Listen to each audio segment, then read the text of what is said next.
As Morgan fled the room, I followed, using my breath to attune to the moment. I became the external regulator for her dysregulated state.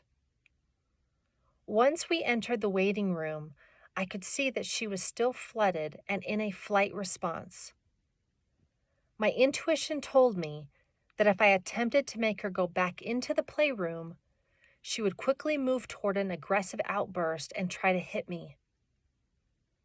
In an effort to create a neuroception of safety, I looked at her and said, "It feels like a lot in here. Let's go outside." We then headed outside and started to walk around the building. As we walked, I stayed silent while using my breath and movement to ground both of us. As we were walking, we noticed that some of the trees had been cut down and had been placed in piles in the parking lot, blocking our path. When we approached the first pile, I watched her closely to see what her reaction would be, as we had just encountered another obstacle. Once again, I prepared for her to possibly emotionally flood. I could sense that she was a bit more regulated, but still activated. She was right on the edge of her window of tolerance.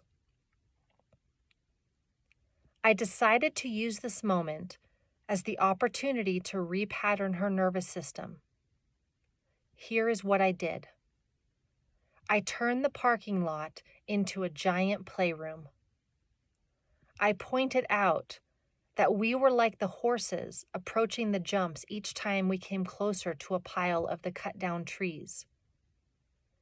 Together we stood in front of each pile, moving and breathing and talking about what could go wrong if we decided to jump.